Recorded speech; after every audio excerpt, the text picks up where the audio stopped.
ආයුබෝවන් ස්වාධීන රූපවාහිනී සේවය මෙහෙයවීමෙන් සහ කැලණි විශ්වවිද්‍යාලයේ ගණකාධිකරණ අධ්‍යයනාංශයේ සම්පත්දායකත්වයෙන් පවත්වනු ලබන තක්ෂිලාව අධ්‍යාපන වැඩසටහනේ ගිණුම්කරණ සඳහා වන පස්වන වැඩසටහනටයි ඔබ මේ සූදානම් වන්නේ.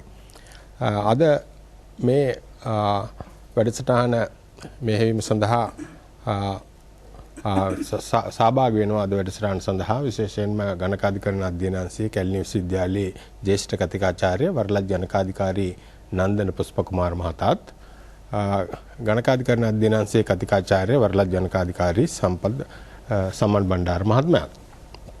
එතකොට අපි මේ දක්වා මේ වැඩසටහන් පසුගිය වැඩසටහන් තුනෙහිම සාකච්ඡා කරනු ලැබුවා තනි ව්‍යාපාරවල ගිණුම් සම්බන්ධව ගිණුම් තබන ආකාරය පිළිබඳවත් ඒක සමස්තයක් වශයෙන් ගිණුම්කරණයේ ක්‍රියාවලිය පිළිබඳවත් ඒ වගේම අවසාන වැඩසටහනින්දී අපි සාකච්ඡා කරනු ලැබුවා හවුල් ව්‍යාපාර සම්බන්ධව ගිණුම් තබන ආකාරය සහ ඒ ආශ්‍රයෙන් හවුල් ව්‍යාපාර අවසාන ගිණුම් පිළියෙල කරලා ඒ වාර්තා අවසානයේ සකස් කරන ආකාරය පිළිබඳව අපි අද සාකච්ඡාව ආරම්භ කරන්න බලාපොරොත්තු වෙන්නේ සමාගම් ආශ්‍රිතව නැත්නම් මේ සමාගම්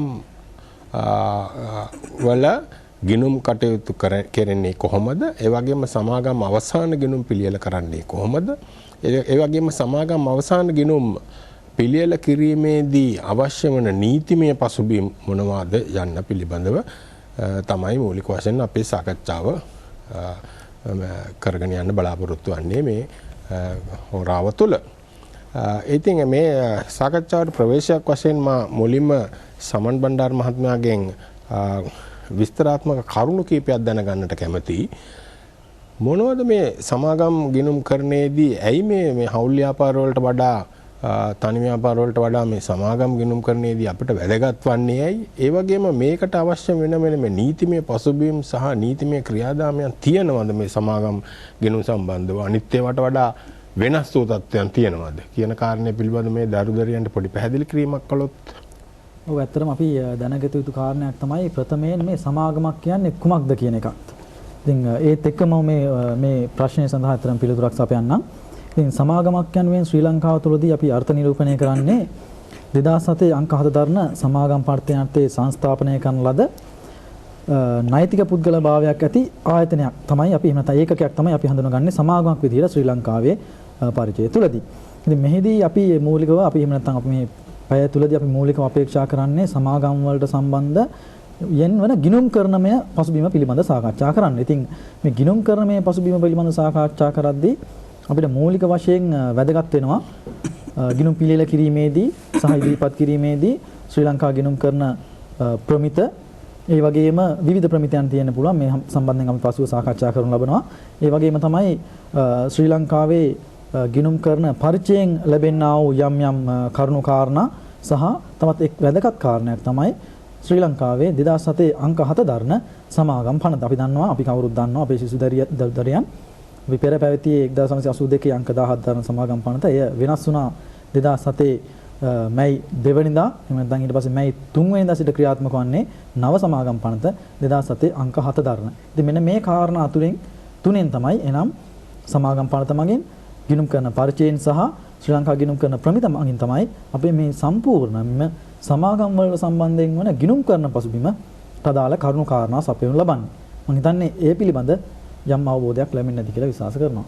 මම හිතන්නේ සමන් බණ්ඩාර මහත්මයා ඉතා කෙටියෙන් ඔබට දැක්කුවා මේ සමාගම් ගිණුම් ආශ්‍රව ගිණුම් කටයුතු පවත්වාගෙන යනවා නම් එහෙම නැත්නම් අවසාන ගිණුම් පිළියෙල කරනවා විශේෂයෙන්ම මේ අපොස උසස් පෙළ දරුදරියන් සඳහා විශේෂයෙන්ම මේ සූදානම් වන මේ අපොස උසස් පෙළ විභාගය සඳහා ගිණුම් කරන විශේෂ සඳහා සූදානම් වන ඔබ සැමට මේ සමාගම් ආශ්‍රිතව තියෙන කොටස් ප්‍රමාණය ඉතා වැඩි ප්‍රමාණයක් තියෙනවා. ඒක නිසා මේ ගිණුම් කරන ප්‍රමිත පිළිබඳවත් සමාගම් පනතේ දැක්වලා තියෙන විධිවිධාන පිළිබඳවත් ඒ වගේම මේ ඊට අමතරව ඒවා නීතිමය තත්ත්වයන් වුණාට ඊටත් අමතරව මේ ලංකාවේ තියෙන සමාගම් අවසාන ගිණුම් පිළියෙල කරන්නේ කොහොමද?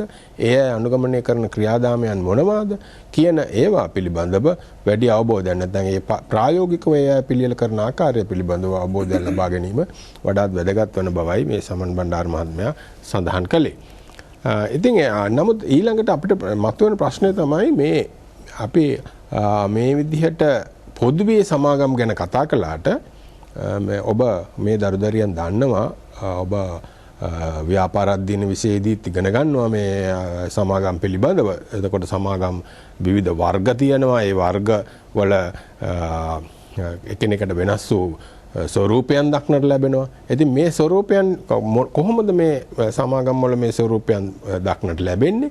ඒ වගේම මේ ස්වරූපයන් මේ ගිණුම්කරණයටත් යම් යම් බලපෑම් ඇති කරනවාද යන්න පිළිබඳවත් අපිට වැදගත් වෙනවා මේ අවස්ථාවේදී මේ සාකච්ඡාව ආරම්භයට ප්‍රවේශයක් වශයෙන්. ඉතින් ඒක නිසා මේ අපිට කියන්න පුළුවන් නන්දන පුෂ්පකුමාර මහත්මයාට මේ මොනවද මේ එක විවිධ වර්ගයේ සමාගම් තියෙනවද මේ ලංකාවේ? ඒවායේදී ගිණුම් කරන පරිචයත් මේවට එකිනෙකට වෙනස් වෙන තත්ත්වයන්ද තියෙන්නේ නැත්නම් ඒවට සමානද නැත්නම් කොහොමද කියන එක පිළිබඳව මේ දරුදරියන්ට පොඩි පැහැදිලි කිරීමක් කළොත්. ඔව් ඇත්තේම 2007 අංක 7 දරන සමාගම් පනතට අනුව තමයි අපිට එහිදීත් විග්‍රහ කරන්න වෙන්නේ. එම පනතට අනුව ඇත්තටම අපිට සමාගම් වර්ග ප්‍රධාන වශයෙන් තුනක් හඳුනා ගන්න පුළුවන්. ඔබට තිරේ දිස් වෙයි ඒ සමාගම් වර්ගීකරණය සම්බන්ධයෙන්. මූලික වශයෙන් අපි කතා කරනවා සීමා සහිත සමාගම් සහ සීමා රහිත සමාගම්. ඊට අමතරව විශේෂයෙන් සඳහනක් දක්වලා තියෙනවා අපේන් සීමිත සමාගම් සඳහා විශේෂ ප්‍රමුඛත්වයක විශේෂ ස්ථාවරතාවයකින් යුතුවත් ඒකේ හඳුන්වා දී තිබෙනවා 2007 අංක 7 දරන සමාගම් පනතේදී. අපි මෙහිදී බලමු මේ සමාගම් වල තියෙන වෙනස්කම් මොනවද කියන එක. නැත්නම් එක එක සමාගම් අපි කොහොමද හඳුනාගන්නේ කියන කාරණය. මුලින්ම අපි යමුනොත් එහෙම සීමා සහිත සමාගම් වලට එම බෙදීම අනුව අපිට පේනවා ඒක අපෙන් සීමිත සමාගම් සහ කොටසින් සීමිත සමාගම් වශයෙන් අපිට හඳුනා ගන්න පුළුවන්. කොටසින් සීමිත සමාගම් නැවත අපිට හඳුනා ගන්න පුළුවන් සීමා සහිත පොදු සමාගම්, සීමා සහිත පෞද්ගලික සමාගම්, සීමා සහිත අක්වරල සමාගම් සහ විදේශීය සමාගම් යන ආකාරයට. නමුත් අපි ගිණුම්කරණයේදී මූලික වශයෙන්ම අවධානය යොමු කරන්නේ සීමා සහිත පොදු සමාගම් සඳහා ගිණුම් තැබීම සම්බන්ධයෙන්. මෙහිදී පොදු සමාගමක් කියන්නේ කුමක්ද යන්න අපි හඳුනාගත්තොත් එහෙම පොදු සමාගමකට විශේෂ නිර්වචනයක් සමාගම් පනත තුළ ඉදිරිපත් කළ නැති වුවත් අපිට හඳුනා ගන්න පුළුවන් පොදු සමාගමක් කියලා කියන්නේ පොදුවේ ප්‍රසිද්ධියේ මහජනතාවට තමන්ගේ කොටස් හා නායකර සඳහා දායක වීමට සංස්ථා ප්‍රකාශයක් මාර්ගයෙන් ඉදිරිපත් වීමට පුළුවන් සමාගම් අපි පොදු සමාගම් විදිහට හඳුනා ගන්නවා. ඒ වගේ අවම සමාජික සංඛ්‍යාව එක්කෙනෙක් සහ උපරිමයේ සීමාවක් අපිට දක්න ලැබෙන්නේ නැහැ. හැබැයි පෞද්ගලික සමාගම් සම්බන්ධයෙන් අපිට විශේෂ හඳුනා ගැනීමක් කරලා තියෙනවා සමාගම් පනතේ.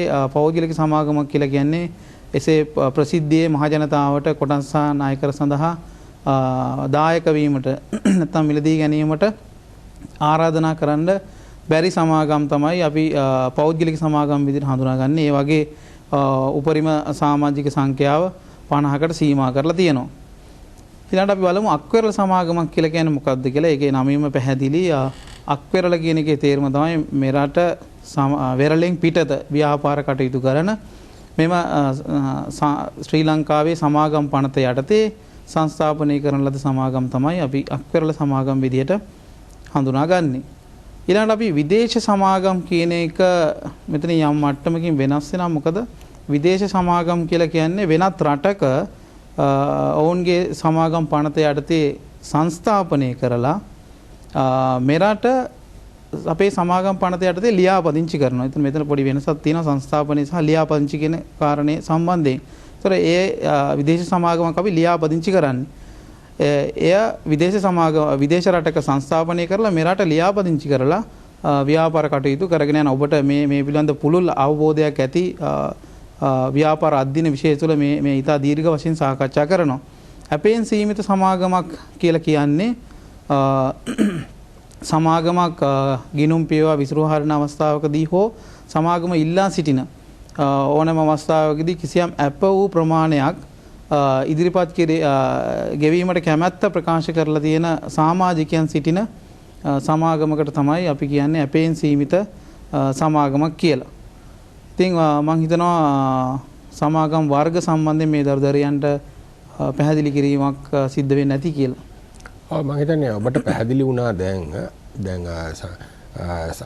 ලංකාවේ ශ්‍රී ලංකාවේ සමාගම් පනත යටතේ විවිධ සමාගම් විවිධ ස්වරූපයේ සමාගම් සංස්ථාපනය කරලා තියෙනවා.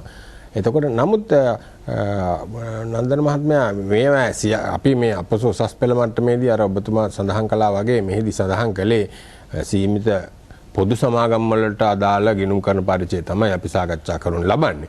ඒ වගේම අනිකුත් සමාගම් ගත්තත් විශාල වශයෙන් වෙනස් වීම දක්නට ලැබෙන්නේ නැහැ. නමුත් කෙසේ වෙතත් අපි මේ අපොස උසස් පෙළ ගිණුම් කරන විශේෂ සඳහා අපි යොදා ගන්නට බලාපොරොත්තු වෙන්නේ නැත්නම් යොදා ගැනීමේ ඒ විශේෂ නිර්දේශයට අනුව සීමිත පොදු සමාගම් වලට අදාළ ගිණුම් කරන ක්‍රියාදාමයන් පිළිබඳවයි. ඉතින් මේ සමාගම් ගැන කතා කරනකොටම එන ඊළඟ වචනය තමයි නැත්නම් එතුමා ප්‍රවේශයේදී සඳහන් කළා මේ කොටස් කියන කාරණේ ෂෙයාර්ස් කියන එක. කොටස් වෙළඳපොළ කියන වචන මේ දරුදරියන් ව්‍යාපාර අධ්‍යයන විෂයේදීත් ගෙනුම් කරන විෂයේදීත් හැම විටම භාවිතයට ගැනෙනවා. කොටසක් කියලා කියන්නේ මොකද්ද?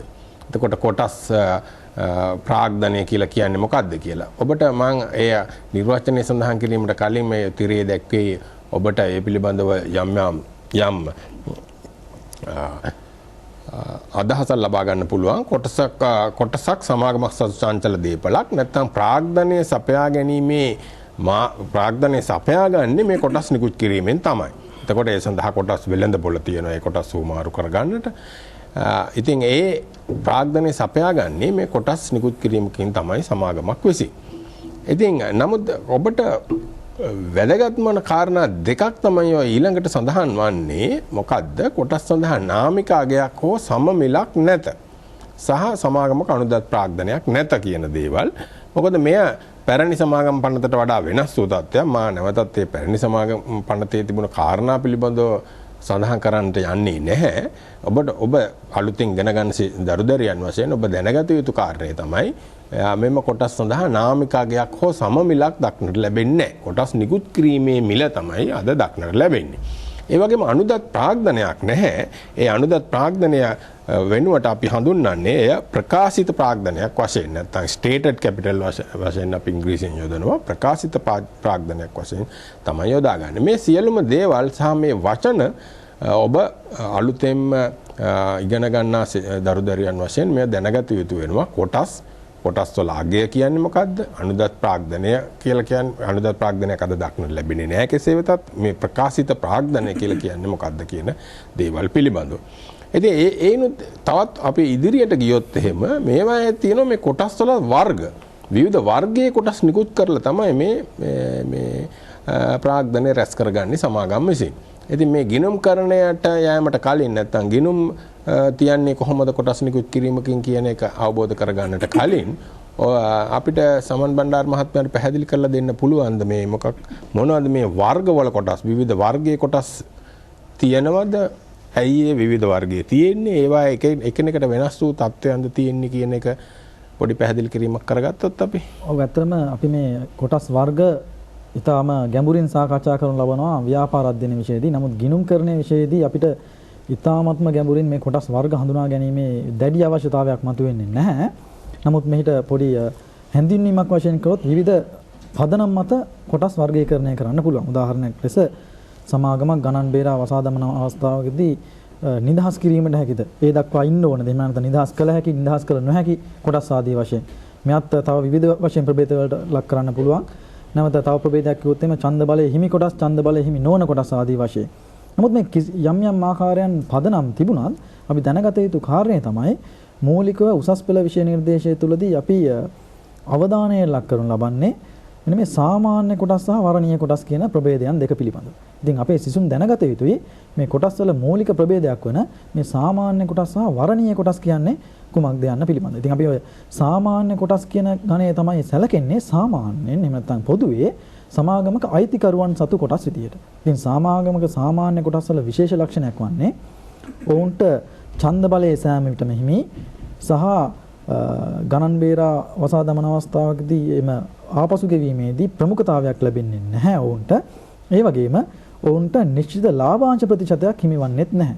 ඉතින් මෙන්න මේ වර්ණීය කොටස් ගණයේදී ඔවුන්ට නිශ්චිත ලාභාංශ ප්‍රතිශතයක් තියෙනවා. ඔවුන් ව්‍යාපාරයේ සත්‍ය එහෙම නැත්නම් ඇත්තම අයිතිකරුවන් වශයෙන් සලකා බලන්නේ නැහැ. නමුත් ඡන්ද බලය ගැන කතා කරද්දී ඇතැම් වර්ණීය කොටස් සඳහා යම් අවස්ථාවකදී ඡන්ද බලය ලබා දීමේ හැකියාවක් තියෙනවා. ඉතින් අපි ගිණුම් කරන්නේදී ගිණුම් කරන දෘෂ්ටි කෝණයෙන් බලනකොට මේ සාමාන්‍ය කොටස් සහ වර්ණීය කොටස් වෙන් කර ගැනීම සඳහා වෙන් කර ගැනීමේදී වැදගත් නිර්ණායකයක් තමයි මෙන්න මේ නිශ්චිත ලාභාංශ ප්‍රතිශතයක් තියෙනවද නැද්ද කියන වග. මේ පිළිබඳව තවදුරටත් අපි මේ ස්කන්ධ වෙනස් වීම ප්‍රකාශය තුළදී කතා කිරීමට බලාපොරොත්තු වෙනවා. ඒ නිසා අපේ සිසු දරුදරියන් ගිණුම් කරන්නේදී අවධානය ලක් කළ යුතු අවස්ථා දෙක එහෙම නැත්නම් කොටස් වර්ග දෙක තමයි මේ සාමාන්‍ය කොටස් සහ වර්ණීය කොටස් කියන ප්‍රභේද දෙක. ඔයෙන් ඊළඟට මේ කොටස් වලින් මතුවෙන ඊළඟ කාරණේ තමයි නේද මේ ප්‍රාග්ධනය කියන කාරණය. ඊළඟට අපි මා කිව්වා දැන් මේ කොටස් නිකුත් කරලා තමයි මේ සමාගමක් විසින් ප්‍රාග්ධනය රැස් කරගන්නේ. එතකොට මේ ප්‍රාග්ධනය රැස් කරගන්නකොට අපි මේ අලුත් සමාගම් පනතට අනුව 2007 අංක 7 දරන සමාගම් පනතට අනුව පැහැදිලිව දක්වලා තියෙනවා මා කලින් සඳහන් කළ වචනයක් අනුදත් ප්‍රාග්ධනය කියලා. නමුත් ඒ අනුදත් ප්‍රාග්ධනය දක්නට ලැබෙන්නේ නැහැ. මෙහි දක්නට ලැබෙන වචනේ මම කිව්වා ප්‍රකාශිත ප්‍රාග්ධනය stated capital කියන එක. ඒකවල නන්දන පුෂ්ප කුමාර මහත්මයාට පොඩ්ඩක් පැහැදිලි කරන්න පුළුවන්ද මේ දරුදරියන්ට මේ stated capital නැත්නම් ප්‍රකාශිත ප්‍රාග්ධනය කියලා කියන්නේ මොකද්ද? මේක මොන විදිහින්ද සමන්විත වන්නේ කොහොමද මේක ගිණුම් වල නැත්නම් ශේෂපත්‍රයේ කොහෙද පෙන්눔 කරන්නේ කියන කාරණේ පිළිබඳව යම් අදහසක්. ඔව් ඇත්තටම ඔබට මේ ඊටාම් වැදගත් කාරණයක් සමාගම් ගිණුම්කරණයේදී ප්‍රකාශිත ප්‍රාග්ධනය කියන එක මොකද ජයමා මහත්මයා පැහැදිලි කරා වගේ දැන් එය හඳුන්වන නම තමයි ප්‍රකාශිත ප්‍රාග්ධන ගිණුම කියන නමින් හැඳින්වීමක් කරන්නේ. නමුත් ප්‍රකාශිත ප්‍රාග්ධනය කියන එක සමන්විත වෙලා තියෙන නැත්නම් ප්‍රකාශිත ප්‍රාග්ධනය කියලා කියන්නේ සමාගම විසින් මෙතෙක් නිකුත් කරලා තියෙන කොටස් වල වටිනාකම. එහෙම නැත්නම් අපිට නිවැරදිම නිර්වචනයක් අපි කිව්වොත් එහෙම මෙතෙක් සමාගම විසින් නිකුත් කරන ලද කොටස් වලින් දැනට ලැබිලා තියෙන මුදල් සහ ලැබීමට ඇති මුදල් වල එකතුව තමයි ප්‍රකාශිත ප්‍රාග්ධනය තුල සමන්විත වෙන්නේ. ඒතර මේ ප්‍රකාශිත ප්‍රාග්ධනය අපිට කොටස් නිකුත් කරන්න පුළුවන් එක එක ප්‍රකාශිත අගයන්ට. දැන් ජයමහා මහත්මයා හොඳට ඉතා නිවැරදිව පැහැදිලි කළා නාමික අගයක් සහ සමමිලක් දක්නට ලැබෙන්නේ නැහැ කියලා. එතකොට දැන් තියෙන්නේ කොටස් වල නිකුත් කළ අගයක් නැත්නම් කොටසක ප්‍රකාශිත අගයක්. එතකොට සමාගමකට පුළුවන් එක් ප්‍රකාශිත අගයන් වලට එක් අවස්ථාවන් වලදී කොටස් නිකුත් කරන්න. එතකොට මේ සිසු දරුදරියෝ මතක තියාගත යුතු කරුණක් තමයි මේ එක කොටස් වර්ග සඳහා නැත්නම් එක ප්‍රකාශිත අගයන් තියෙන කොටස් සඳහා වෙන වෙනම ප්‍රකාශිත ප්‍රාග්ධන ගිණුම් පවත්වාගෙන යන්න ඕන. සහ ඒවා මූල්‍ය ප්‍රකාශනවල පැහැදිලිව හෙළිදරව් කිරීමක් කරන්න ඕනේ. රුපියල් අපි උදාහරණයක් විදිහට ගමු රුපියල් 15 කොටස් වලින් මෙච්චරයි ප්‍රාග්ධනය, රුපියල් 20 කොටස් වලින් මෙච්චරයි ප්‍රාග්ධනය කියන බෙදීම පැහැදිලිව දැක්වීමක් කරන්න ඕන. එතකොට මේ අවස්ථාවේදී තව දැනගත යුතු කරුණක් තමයි කොටස් අදිමිලක් හෝ අවමිලක් අපි හඳුනාගන්නේ නැහැ. මේ අදිමිල හෝ අවමිල කියන එක අපි සාකච්ඡා කරන්නේ නැත්නම් පැරණි සමාගම් පනතත් එක්ක සමමිල නැත්නම් නාමිකගේ තියෙන අවස්ථාවන් වලදී ඔබට දැන් පැහැදිලිව තිරේ දිස්සෙන ඇති මම පවසපු කරුණු ඉතා විස්තරාත්මකව සමාගම් පනතේ අඩංගු වගන්තීන් සමග ඔබට දිස්සෙන ඇති මේ ප්‍රකාශිත ප්‍රාග්ධනය කියලා කියන්නේ මොකද්ද? එය සමන්විත වෙන්නේ කොහොමද? සහ කොටස් අදිමිල හා අවමිල කියන එක අපි දැන් ගිණුම් වලට ඇතුළත් කරන්නේ කෙලින්ම අපි ඇතුළත් කරන්නේ සමාගම විසින් නිකුත් කරන ලද නැත්නම් ප්‍රකාශ කරන ලද කොටසක වටිනාකම අපි වැඩි කරනවා සම්පූර්ණ කොටස් නිකුත් කරලා තියෙන කොටස් ගණනින්. එතකොට අපිට එනවා ප්‍රකාශිත ප්‍රාග්ධන ගිණුමේ වටිනාකම. මම හිතන්නේ අපි ඒ විදිහට හොඳ පැහැදිලි කිරීමක් ලැබෙන්න ඇති. ඔව්. එතකොට අපි දැන් කතා කළේ කොටස් ඊළඟට ප්‍රාග්ධනය.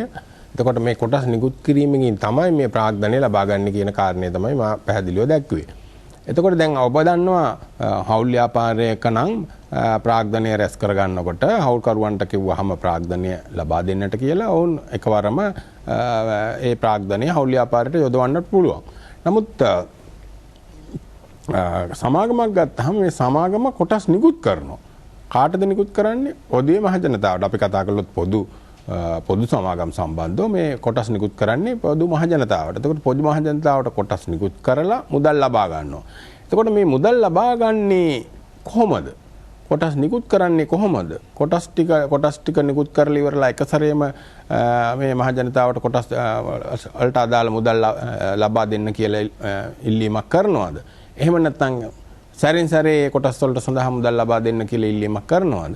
ඒ වගේම මේ ඉල්ලීම ඒක කරන්නේ කොහොමද කියන ප්‍රායෝගිකව මේ දේ කෙරෙන ආකාරය පිළිබඳව යම් ශ්‍රී ලංකාව තුළ කෙරෙන ආකාරය පිළිබඳව යම් පැහැදිලි කිරීමක් කරගත්තොත් මම හිතන්නේ මේ දරුදිනේට වඩාත් උපකාරී වෙනවා. මේ ගිණුම් වලට යන්න කලින් මේක මේ කොටස් සහ කොටස් නිකුත් කිරීම සම්බන්ධව යම් අවබෝධයක් ලැබෙන නිසා. ඒක නිසා මම අපිට සමන් මහත්මයාට කියන්න පුළුවන්ද මේ කොටස් නිකුත් කිරීම කොහොමද කෙරෙන්නේ, ඒවයි මුදල් ලබා ගන්නේ කොහොමද කියන කාරණය පිළිබඳව? ඔය ඇත්තටම ජය මහ මහත්මයා සඳහන් කර පරිදි සමාගමකට ප්‍රාග්ධනය රැස් කළ හැකි එක් විකල්ප මාර්ගයක් තමයි මේ කොටස් නිකුත් කිරීම කියලා කියන්නේ. ඉතින් මේ කොටස් නිකුත් කිරීමක් අපේක්ෂා කරන ලබන සමාගමක් ඇත්තටම ප්‍රථමයෙන් කළ යුතු වන්නේ ඔවුන් ඒ සඳහා අවශ්‍ය නීතිමය පසුබිම සකස් කරගත්තායින් පසු කොටසකට අදාළ ප්‍රකාශිත මිල එහෙම නැත්නම් කොටසකට අදාළ නිකුතු මිල තීරණය කළ යුතු වෙනවා. මේ නිකුතු මිල තීරණය කරලා අවශ්‍ය ප්‍රාග්ධන ප්‍රමාණයක් තීරණය කිරීමෙන් අනතුරුව ඕන පුළුවන් සංස්ථා ප්‍රකාශයක් නිකුත් කරන්න. අපි කියන ප්‍රොස්පෙක්ටස් එකක් කියලා. මේ සංස්ථා ප්‍රකාශය නිකුත් කළායින් පසුව කොටස් මිලදී ගැනීමට අපේක්ෂා කරන ලබන පුද්ගලයින් මේ කොටස් සඳහා මුදල් එහෙම නැත්නම් අයදුම්පත් එවන්න හැකියාව තියෙනවා. මෙන්න මේ කොටස් නිකුත් කිරීම සඳහා භාවිත කරන්න පුළුවන් මූලික වශයෙන් ආකාර දෙකක් එහෙම නැත්නම් ක්‍රම දෙකක් විදිහට අපිට හඳුනා ගන්න පුළුවන්. ඔබ මේ තිරේ දකිනවා මේ වෙනකොට. එක් ක්‍රමයක් තමයි එකවරම කොටසකට අදාළ සම්පූර්ණ මුදලම කැඳවා ගැනීම. නැත්නම් එකවරම අය කර ගැනීම. අපි හිතමු අපි රුපියල් 10 කොටස් අපිට උදාහරණයක් එහෙම ගත්තොත් සමාගමක් විසින් රුපියල් 20 කොටස් 50000ක් නිකුත් කරන්න අපේක්ෂා කරන ලබනවා නම් අපිට කියන්න පුළුවන් අපේ සංස්ථා ප්‍රකාශය තුලදී මේ මිලදී ගැනීමට අපේක්ෂා කරන ලබන කොටස් ප්‍රමාණයට අදාළව සම්පූර්ණ මුදල එහෙනම් රුපියල් 20ම එවන ලබන අයදුම්පත් සමග සමාගම වෙත ලැබෙන්න සලස්වන්න කියලා. මේකට අපි කියනවා මුළු ප්‍රතිෂ්ඨාවම එකවර කැඳවන ආකාරයට කොටස් නිකුත් කිරීම කියලා. එතකොට යම් කොටස් හිමියෙක් කොටස් 1000ක් ගන්න අපේක්ෂා කරනවා නම් ඔහු රුපියල් 20000ක් සමාගම වෙත එකවරම විය යුතුයි. ඉතින් මේට ගිණුම්කරණය කරන ආකාරය ඉතාම සරලයි. අතරම කියනවා නම් අපිට දකින්න පුළුවන් දිත්ත සටහන්. ප්‍රථමයෙන් අපි හිතමු සමාගම සඳහා කොටස් 50000ක් සඳහාම ආයුධම්පත් ලැබුණොත් මුදල් එහෙම නැත්නම් බැංකු ගිණුම හර වෙනවා මිලියන එකක් එහෙම නැත්නම් ලක්ෂ 10ක් සහ ආයුධම් හා විභජන ගිණුමට බැර වෙනවා ලක්ෂ 10ක්. ඊට පස්සේ මේ ආයුධම් හා විභජන ගිණුමේ තියෙන ශේෂය අපි පසුව ප්‍රකාශිත ප්‍රාග්ධන ගිණුමට මාරු කිරීමක් කරන්න පුළුවන්. කෙසේ හෝ සරලව ගත්තොත් මෙහිදී සිදුවෙන්නේ එකවරම මුළු මුදලම කැඳවන අවස්ථාවේදී සිදුවන්නේ මුදල් ගිණුම හරවි ඒ කොටස් ප්‍රමාණයට අදාළ මුදල ප්‍රකාශිත ප්‍රාග්ධනයට බැර කිරීමයි සිදු කරනු ලබන්නේ. මම හිතන්නේ එය තමයි එක් ක්‍රමයක් මේ කොටස් සඳහා මුදල් කැඳවීමට හැකියාව තියෙන. ඒ කියන්නේ එකවරම මුළු මුදලම කැඳවීම. තවත් එක් ක්‍රමයක් තමයි පියවර ක්‍රමයට එහෙම නැත්නම් කඩින් කඩ එහෙම නැත්නම් කොටසින් කොටස මේ මුදල් ව්‍යාපාරයට කැඳවා ගැනීම. මම මේ හිතනවා මේ පිළිබඳව වඩා හොඳ අර්ථ නිරූපණයක් කරන්න නන්දන මහතාට මම හිතන්නේ අවස්ථාවක් තියෙනවා. ඔය ඇත්තටම මේක තීරණය වෙන්නේ සමාගමේ අවශ්‍යතාවය මත. සමාගමට එකවර මුදල් නැත්නම් ප්‍රාග්ධනය ඊතරම් ප්‍රමාණයක් අවශ්‍ය නැත්නම් සමාගම සැලසුම් කරලා තියෙනවා නම් ඉදිරියේදී තව ප්‍රාග්ධනය ව්‍යාපාරයට අවශ්‍යයි කියලා මූලික වශයෙන් ඊතරම් ප්‍රාග්ධන ප්‍රමාණයක් ව්‍යාපාරයට අවශ්‍ය නැත්නම් සමාගමට පුළුවන් කඩින් කඩ මේ කියන ප්‍රාග්ධනය අදාළ කොටස් සඳහා ආයුධම් කරපු පුද්ගලයන්ගෙන් කැඳවන්න. ඒතර එවැනි අවස්ථාවකදී තමයි ඔය පියවර ක්‍රමය අනුගමනය කරන්නේ. ඒතර ඒක හොඳට මතක තියාගන්න ඕනේ මේක සිද්ධ වෙන්නේ සමාගමේ අවශ්‍යතාවය අනුව. නමුත් ප්‍රායෝගිකව මෑතකදී සිදුවෙච්ච ගොඩක් කොටස් නිකුත් වල සිදුුනේ එකවර මුදල් රැස් කර ගැනීම. මම පැහැදිලි කරා වගේ ඒක සමාගමට අවශ්‍ය නම් පුළුවන් මේ පියවර ක්‍රමයට සමාගමට ප්‍රාග්ධනය රැස් කර ගැනීමට. ඒතර පියවර ක්‍රමයට සමාගමට රැස් කර ගන්නවා නම් පියවරයන් අපිට හඳුනා ගන්න පුළුවන්. ඔබට දැන් තිරේ දිස්සේ ඒ පියවරයන් අපි හඳුනා ගන්නවා අයදුම විභජනය සහ ඇරයුම යන ආකාරයට අපිට හඳුනා ගන්න පුළුවන්. ඇරයුමත් අපිට ඕනම් ප්‍රථම ඇරයුම, දෙවන ඇරයුම, තෙවන ඇරයුම මේ සමාගම තීරණය කරන ආකාරයට අපිට ඇරයුම් හඳුනා ගන්න පුළුවන්. එතකොට අපි අයදුමේදී මුදල් යම්කිසි ප්‍රමාණයක් කැඳවන්න පුළුවන්, විභජනයේදී තව ප්‍රමාණයක් කැඳවන්න පුළුවන්, ඇරයුමේදී ඉතිරි ප්‍රමාණය අපිට කැඳවන්න පුළුවන්. එහෙම කැඳවනකොට අපිට ගිණුම් තැබීම ගැන අපි අවබෝධයක් ලබා ගන්නවා නම් ඔබට තිරේ දිස් වෙයි. ඒ සඳහා භාවිතා කරන ගිණුම් කරන ක්‍රමය නැත්නම් ද්විත්ව සටහන්. ඔබට අයදුම අපි හිතමු උදාහරණයක් විදිහට රුපියල් 15 කොටසක් සඳහා අයදුම් පත්‍රය සමග රුපියල් 5ක් එවන්න කියනවා නම් එම ප්‍රමාණය එම ආයදුම් ප්‍රමාණය වැඩි කිරීම නිකුත් කරන ලද නැත්නම් මුදල් සඳහා කොටස් සඳහා ආයදුම් කරන ලද ආයදුම්පත් සංඛ්‍යාව වැඩි කිරීම ආයදුම් මුදල ලැබෙන සම්පූර්ණ මුදලම අපි බැංකුව ගිණුම නැත්නම් මුදල් පොත හර කරලා ආයදුම් හා විභජන ගිණුම බැර කරන්න පුළුවන්. ඊට පස්සේ අපි අපේක්ෂා කරන ප්‍රමාණයට වඩා වැඩිපුර අපිට කොටස් සඳහා ආයදුම්පත් ලැබිලා තියෙනවා නම් අපි වැඩිපුර මුදල් එක්ක ප්‍රතික්ෂේප කරන්න පුළුවන්. එහෙම නැත්නම් විභජනයේදී හිලව් කර ගැනීමට තියාගන්න පුළුවන්. අපි කොටස් වැඩිපුර ලැබිච්ච මුදල් ආපහු යවනවා නම් අපිට මේට ප්‍රතිවිරුද්ධ සටහන අපිට යොදන්න පුළුවන්. ආයදුම් හා විභජන ගිණුම හර කරලා මුදල් පොත නැත්නම් බැංකු ගිණුම බැර කරන්න පුළුවන්. ඉන් පස්සේ අපි ආයදුමත් සහ විභජනය කිරීමට අපේක්ෂා කරන කොටසත් දෙකේම එකතුව අපි ප්‍රකාශිත ප්‍රාග්ධන ගිණුමට මාරු කරනවා. එනම් ද්විත්සරහන වෙන්නේ ආයදුම් හා විභජන ගිණුම හර ප්‍රකාශිත ප්‍රාග්ධන ගිණුම බැර. ඊට පසු අපිට එක්ක පුළුවන් අර විභජනයේදී හිලව් කරගන්න තිබ්බ මුදල් වලින් විභජනය හිලව් කරගන්න. එහෙම නැත්නම් අපිට අලුතෙන්ම විභජනය සඳහා මුදල් කැඳවන්න පුළුවන්. විභජනය සඳහා මුදල් කැඳවනවා නම් නැවතත් ඊට පැහැදිලි මුදල් පොත හර වෙලා ආයදුම් හා විභජන ගිණුම බැර වෙනවා. එතකොට ආයදුම් හා විභජන ගිණුම සම්පූර්ණයෙන්ම පිය වෙලා යනවා.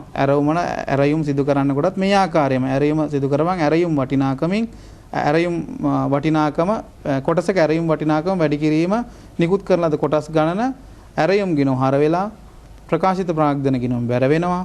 නැවත මුදල් කැඳවනකොට මුදල් පොත හර වෙලා ඇරයුම් ගිණුම බැර වෙනවා. ඔව් මම හිතන්නේ දැන් ඔබට පැහැදිලි වන්නට ඇති මේ අපේ සාකච්ඡාව තුළින් ඔබට යම් අවබෝධයක් ලැබෙන්නට ඇති මේ කොටස් නිකුත් කරලා මුදල් ගන්න කොහොමද? එක්වර මුදල් ගන්න පුළුවන්. එහෙම නැත්නම් කඩින් කඩ ගන්නට පුළුවන්. කඩින් කඩ ආයදුමේද විභජනය ඇරයුම ආදී වශයෙන් කොටසක මිල එක් අවස්ථාවලදී එක් මිල ගණන් කැඳවීම තුලින් ලබා ගැනීමේ හැකියාව තියෙනවා. ඒ අනුව ගිණුම් පොත්වලට වාර්තා කරන්නේ කොහොමද කියන කාරණේ. ඒ වගේම ඔබට නැවත මතක් කළ යුතු කාරණයක් අත් වශයෙන්ම මම නැවත මතක් කිරීමට අවශ්‍ය නැහැ කියලා හිතුණා. නමුත් මට මේ සාකච්ඡාව යන අතරතුර මට හිතුණා මේ පැරණි සමාගම් පනත යටතේ තියෙනවා මේ අධි මිල, අවම මිල කියලා මිලයන්. ඉතින් නමුත් ඔය මිලයන් දැන් දක්නට ලැබෙන්නේ නැහැ. නැත්තම් මේ වචන භාවිතා කිරීමත් අවශ්‍ය වෙන්නේ නැති බව විශේෂ අවධානය යොමු කරන්නට ඕනේ මේ සිසු දරුදරියන්. මොකද දැනට තියෙන එක අගයයි ඒ අගයට සියලුම ඒ අගයට එකවරම මුදල් ලබා ගන්නවා නම් කොටස් ප්‍රාග්ධන ගිණුමට ඒ කොටස් නිකුත් කර මිල සහ ලැබුණ මුදල් ප්‍රමාණය කොටස් ප්‍රාග්ධන ගිණුමට බැර කරනු ලබනවා. අධි මිල ගිණුම් හෝ අවම මිල ගිණුම් දක්නට ලැබෙන්නේ නැහැ. ඒ වගේම තමයි ඊළඟට දැන් මේ විශේෂයෙන්ම කඩින් කඩ නිකුත් කිරීමකදී එකවර මුදල් ලබා ගැනීමකදී නම් මුදල් පොත හර කළා කොටස් ප්‍රාග්ධන ගිණුමට සියලුම ප්‍රමාණය බැර කළාම කොටස් ප්‍රාග්ධන ගිණුමේ සියලුම ශේෂයන් මුළු ප්‍රමාණයම බැර කරලා අපිට එය ප්‍රකාශිත ප්‍රාග්ධන නැත්නම් ස්ටේටඩ් කැපිටල් කියන වචනයෙන් භාවිතා කිරීමේ හැකියාව තියෙනවා. නමුත් මේ අයදුම විභජනය ඇරයුම යන කොටස් වලට යනකොට සමහර කොටස් හිමියන් මේ සියලුම මුදල් එක සැරේම ගෙවන්නේ නැහැ නේද සමන් බණ්ඩාර මහත්මයා. සමහරලාට මේ කොටසක් හිඟ හිටිනවා. අපි ඒක හඳුන්වනවා මේ හිඟ හිටි මුදල් කියලා. ඒක කොහොමද අපි වාර්තා කරන්නේ මේ හිඟ හිටි මුදල? ඇත්තටම මෙහිදී අපි මූලික අවස්ථා තුනක් පිළිබඳව කතා කරා. එක් අවස්ථාවක් තමයි අයදුම, ඊළඟ අවස්ථාව තමයි විභජනය, ඊළඟ අවස්ථාව තමයි ඇත්තටම ඇරයුම. ඇරයුම් කිහිපයක් තීමීමටත් හැකියාවක් ලැබෙනවා. ඉතින් මෙහිදී විභජනය සඳහා හෝ ඇරයුම සඳහා යම් අවස්ථාවක කොටස් හිමියන් මුදල් නොගෙවන අවස්ථා තිබිය හැකියි. මේ අවස්ථාවේදී කෙසේ ගිණුම්කරණය කළ යුතුද කියලත් අපි දැනගත යුතු වෙනවා. එහිදී අපි දැනගත යුතු කාරණේ තමයි යම් අවස්ථාවක විභජනය සඳහා මුදල් හිඟ හිටිනවා නම් හිඟ හිටි විභජන මුදල් ගිණුම හර කර අයදුම් හා විභජන ගිණුම බැර කිරීමත් යම් අවස්ථාවක ඇරයුම් මුදල් සඳහා මුදල් හිඟ හිටීමක් සිදු වෙනවා නම් ඇරයුම් හිගහිටි ඇරයුම් ගිණුම හර කර එහෙම නැත්නම් මේ දෙකම අතරම එකම ගිණුමක ගැලපීමට අවස්ථාවක් තියෙනවා. කෙසේ හෝ ඇරයුම් ගිණුම බැර කිරීම කළ යුතු වෙනවා. මේදී අපි දැනගත යුතු කාරණේ තමයි කෙසේ හෝ මේ හිගහිටි ගිණුම් වල තියෙන ශේෂයන් ව්‍යාපාරයේ වත්කමක් ලෙස සැලකෙනවා. මොකද මෙය අනාගතයේදී එම කොටස් හිමියන්ගෙන් ආවරණය කර ගැනීමට බලාපොරොත්තු වන නිසා. නමුත් එහෙම හිගහිටියාම අපි මොනවද මේ සම්බන්ධව ගන්න ක්‍රියාමාර්ගය මොකක්ද? ඔව් අතරම හිගහිටි කොටස් සඳහා මූලිකව ගන්න පුළුවන් විකල්ප ක්‍රියාමාර්ග කිහිපයක් තියෙනවා. ඔබට තිරේ දකින්න හැකියාවක් තියෙනවා. හිගහිටි කොටස් සඳහා ගත හැකි විකල්ප ක්‍රියාමාර්ග. ඉතින් පළවෙනි ක්‍රියාමාර්ගය තමයි හිගහිටි කොටස් සඳහා සමාගමට හැකියාවක් තියෙනවා. හිගහිටි මුදල් ප්‍රමාණය මත දිනපතා ගණනය කරනු ලබන 10%කට නොවැඩි පොලියක් එම හිගහිටි කොටස් හිමියන්ගෙන් ණය කිරීමට. ඉතින් ප්‍රථම ගත හැකි ක්‍රියාමාර්ගය තමයි මෙම හිගහිටි කොටස් මත පොලියක් අය කිරීම. ඉතින් තවත් එක් විකල්ප ක්‍රියාමාර්ගයක් තමයි සමාගමේ ව්‍යවස්ථාවලියට අනුකූල වන පරිදි මේ හිගහිටි කොටස් මුදල් එහෙම නැත්නම් මේ හිගහිටි කොටස් ඔහුට ලිඛිත දැනුම් දීමකින් පසුව වෙනත් පුද්ගලයෙකුට පවරන්න. එහෙම නැත්නම් කියනවා මේ කොටස් පැවරීම එහෙම නැත්නම් කොටස් විකිණීම කියන එක. අපි කියනවා ඒක ට්‍රාන්ස්ෆර් ෂෙයාර්ස් කියලා ඉංග්‍රීසියෙන්. ඉතින් තවත් ඒ කියන්නේ විකල්ප ක්‍රියාමාර්ගයක් තමයි හිගහිටි කොටස් තවත් පුද්ගලයෙකුට පැවරීම එහෙම නැත්නම් විකිණීම.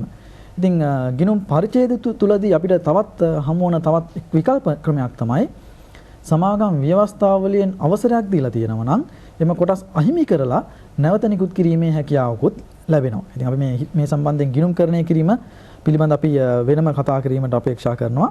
එහෙනම් මූලිකව දැනගත යුතු කාරණේ තමයි යම් අවස්ථාවක කොටස් සඳහා මුදල් හිගහිටියොත් ඒ සඳහා පොලියක් අය කිරීමට සමාගමට හැකි. එහෙම නැත්නම් ඒ කොටස් හිමියන් මුදල් නොගෙවීමට එහෙම නැත්නම් මුදල් නොගෙවනවා නම් මුදල් ගෙවීමට අපොහොසත් නම් එම කොටස් වෙනත් කෙනෙකුට පැවරීමට එහෙම නැත්නම් විකිණීමට හැකි. එහෙමත් නැත්නම් සමාගමේ ව්‍යවස්ථාවලින් අවසර ලැබෙනවා නම් එම කොටස් අහිමි කර වෙනත් අයෙකුට පැවරීමේ හැකියාවක් ලැබෙනවා. මම යම් ඒ පොඩි එකතු කිරීමක් කරනවා නම් ඒකට අර 10%ක දිනපතා ගණනය වෙන වැල් පොලියක් අය කරනවා කියන එකේ තේරුම ඔවුන්ට කියනවා හිග මුදල් ගෙවන්න කියලා. ඒ පොලියත් එක්කම තමයි පොලිය විතරක් අය කරලා නිකන් ඉන්නව නෙමෙයි. ඒ අවස්ථාවේදී කියනවා ඒ හිග පොලියත් එක්ක සමාගමට නැවත හිග මුදලත් පොලියකුත් එක්කම ගෙවන්න කියලා. ඒක පොලිය ඒ ආකාරයෙන්ම අය කරනවාද පොලිය කොච්චරද කියන එක තීරණය කරන්න පුළුවන් සමාගමේ ඉන්න අධ්‍යක්ෂ මණ්ඩලය. ඒක සමාගමේ තීරණයක්. සමාගමට අවශ්‍ය නම් මේකෙන් හිග මුදල විතරක් ගන්නුනත් ඒකත් හැකියාවක් තියෙනවා. නමුත් ඒක සමාගමේ සම්පූර්ණ තීරණයේ තියෙනවා කොච්චර පොලියක් අය කරනද. හැබැයි උපරිමේ 10%යි. ඒ උපරිමේ ඒ සීමාවට යටත්ව ඒ පොලි අනුපාතයේ තීරණය කිරීමේ හැකියාවක් තියෙනවා. එතකොට ඒ හිගහිටි පුද්ගලයා පොලියත් එක්ක හිගහිටි මුදල් දීලා ඔහුගේ කොටස් වල අයිතිය ලබා ගන්න පුළුවන්. ඒ වගේම මන්දර මහත්මයා දැන් කොටස් පැවරීමක් කරනවා කියලා කිව්වට අපි මේ කතා කරන්නේ අපේ සමහරලාට හිතෙන්න පුළුවන් මේ අපි න්‍යායාත්මක කරුණු විතරයි සාකච්ඡා කරන්නේ. මෙතනදී මේ කොටස් පැවරීම සම්බන්ධව මේ ගිණුම්ගත කිරීම කොහොමද වෙන්නේ කියලා පොඩි නිදර්ශනයක් ආශ්‍රයෙන් අපිට පැහැදිලි කරලා දෙන්න පුළුවන් නම් වඩාත් හොඳයි නේද? මේ ගිණුම් කරන විෂයට ආධාරණ ශිෂ්‍යයන් වශයෙන් නන්දන අපි බලමු නිදර්ශනයක් ආකාරයෙන් ඔබට දැන් තිරේ දිස්සෙනවා එක නිදර්ශනයක් ඔබට පේන ඇති සමාගමේ කොටසක මිල රුපියල් 30යි කොටස් 50000ක් නිකුත් කරලා තියෙනවා 2007 එක දින කොටස් නිකුත් කරපු ආකාරය තමයි තියෙන්නේ ආයුධම 16යි විභජනයේ 8යි ඇරයුම 6ක් විදියට තමයි කොටසක 30 රුපියල් 30 හැදිලා තියෙන්නේ. නමුත් මෙහිදී ඇරයුම හිගහිටලා තියෙනවා කොටස් 6000කට. එතකොට මේ හිගහිටි ඇරයුම සම්බන්ධයෙන් අවසාන ගිණුම්ගත කිරීම වෙනකොට දැන් හිගහිටි ඇරයුම් ගිණුමේ තියෙනවා ඔබට පේනවා දැන් හිගහිටි ඇරයුම තියෙනවා කොටස් 6000 වැඩි කිරීම රුපියල් 6 රුපියල් 36000. එතකොට මේ හිගහිටි ඇරයුමේ තියෙන මුදල අපි ඉස්ලාම් විවෘත කරන්න ඕනේ කොටස් පැවරීමේ ගිණුමක් එහෙම නැත්නම් කොටස් විකිණීමේ ගිණුමක්. ඒ හිගහිටි ඇරයුම් ගිණුමේ තියෙන අගය අපි කොටස් පැවරීමේ ගිණුමට මාරු කරනවා. ඒතර අපිට මෙහිදී මූලිකම පරමාර්ථය වෙන්නේ කොටස් පැවරීමෙන් ප්‍රථමයෙන්ම අපි ආවරණය කරගන්න ඕන මේ හිගහිටි මුදල. සහ මෙම කොටස් පැවරීමට යන වියදම් ටික. දැන් ඔබට මේ උදාහරණේ පේනවා ඇති කොටස් හිගහිටි මුදල 36. දැන් කොටස් විකිණීමේ ගිණුමේදී ඔවුන් නැවත කොටසක් විකුණන්නේ පවරන්නේ රුපියල් 10 ගාන. එතකොට රුපියල් 10 ගානේ කොටස් 6000ට රුපියල් 60000ක් ලැබෙනවා. ඒ ලැබෙන 60000 බැංකු ගිණුම හර වෙලා කොටස් පැවරීමේ ගිණුම බැර වෙලා තියෙනවා. ඒතර මේ 60000න් අපම වර පැවසු ආකාරයට මුලින්ම අපි හිලව් කරගන්නවා හිගහිටි ඇරයුම් මුදලත් ඊට අමතරව කොටස් පැවරීමට ගිය පිරිවැය රුපියල් 9000. එතකොට යම් කිසි මුදලක් ඉතුරු වෙනවනේ. අන්න ඒ මුදල අපි අර මුල් කොටස් හිමියාට දීම ඒක යුතුයකමක්. කියන්නේ සාධාරණීකරණයක් වෙනවා. මොකද ඔහු මේ වෙද්දී යම් කිසි මුදලක් එම කොටස් වෙනුවෙන් ආයෝජනය කරලා තියෙන්නේ. එතකොට ඒ කොටස් එම ඉතුරු වෙන මුදල් ප්‍රමාණය පුළුවන් ඒ මුල් කොටස් හිමියාට නැවත ආපසු ලබා දීමට. එම ලබා දෙන මුදල රුපියල් 15000ක් වෙනවා. මේ මුදල ලබා දෙනකොට කොටස් පැවරීමේ ගිණුම හර වෙලා බැංකු ගිණුම බැර වෙනවා. මම හිතන්නේ ඒ පිළිබඳ පැහැදිලි ඇති අපේ සිස්ටම්. මම හිතන්නේ හොඳ පැහැදිලිවීමක් වුණා කොටස් නිකුත් කිරීම හා හිඟ හිටීම සහ ඒවා කොටස් පැවරීම කියන කාරණා පිළිබඳ. මේ වචන විශේෂයෙන් මතක තබා ගත යුතු කාරණා කොටස් පැවරීම, හිඟ හිටීම, කොටස් නිකුත් කිරීම, කොටස් නිකුත් ඒ වචනත් එක්කම එන තවත් වචනයක් තියෙනවා. ඒකයි මම මේ උත්සාහ කළේ මේ කියන්නට. ඊළඟට එන වචනේ තමයි කොටස් නිදහස් කිරීම කියන කාරණේ. එතකොට මේ වචනත් එක්කම මේ ගිණුම් තැබීම සහ ඒවා ක්‍රියාමාර්ග පිළිබඳව මේ දරුදරියන් අවබෝධ කරගන්නට ඕනේ. මොකද මේ වචනෙන් කියවෙන දේවල් සමහරවිට සිංහල වචනය සමාන වෙන්නට පුළුවන්. නමුත් ඒවෙන් ගිණුම් කරන්නේදී භාවිතා වෙන ප්‍රායෝගිකව භාවිතා වෙන වචනයත් එක්ක යන දේවල් පිළිබඳව අවබෝධයක් ලබා ගැනීම හුඟක් වැදගත් වෙනවා. ඉතින් ඊළඟට එන වචනේ තමයි මේ කොටස් නිදහස් කිරීම. ආයෙන වචනය කොටස් නිදහස් කිරීම, redemption of shares කියන එක. ඉතින් මොනවද මේ සමන් බණ්ඩාර මහත්මයා කොටස් නිදහස් කිරීම කියන්නේ සහ ඒවෙන් කොහොමද මේ ගිණුම් ගත කිරීමට ගිණුම් වලට කොහොමද ඒ නිදහස් කිරීම සඳහා ඇතුල් වෙන්නේ කොහොමද? ඔව් ඇත්තටම සමාගමේ ව්‍යවස්ථාවලින් අවසරයක් ලැබෙනවා නම් සමාගමට ඕනෑම අවස්ථාවකදී අවසරය තියෙනවා ඔවුන් සතු කොටස් මුදල් ආපසු ගෙවා එම කොටස් නිදහස් කරන්න. ඉතින් අපි ගිණුම් ව්‍යාපාර අධ්‍යයනයේදී බොහෝ විට ඔබට දැන් තිරේ දකින්න පුළුවන් මේ කාරණා. ව්‍යාපාර අධ්‍යයනයේදී මේ කොටස් නිදහස් කිරීම ඉතා ගැඹුරින් සාකච්ඡා කරත් මම හිතන්නේ ගිණුම් කරන්නේදී අපිට ඊතරම්ම මේ පිළිබඳව න්‍යායාත්මක කොටස් අධ්‍යයනය කිරීමේ අවශ්‍යතාවයක් මතුවෙන්නේ නැහැ. නමුත් ගිණුම් කරන්නේදී මේ කොටස් නිදහස් කිරීම සඳහා ගිණුම් කරණය කළ යුත්තේ කෙසේද කියලා අපි දැනගත යුතුයි. ඔබට දැන් තිරේ දකින්න පුළුවන් එක් උදාහරණයක් දිස් වෙනවා. ඒ අනුව සමාගම කොටස් ප්‍රාග්ධනය 60000කින් සමන්විත වෙනවා නම් ප්‍රකාශිත ප්‍රාග්ධන කිරීමේ ශේෂය ඒගොල්ලෝ කියනවා ලක්ෂ 12ක් කියලා.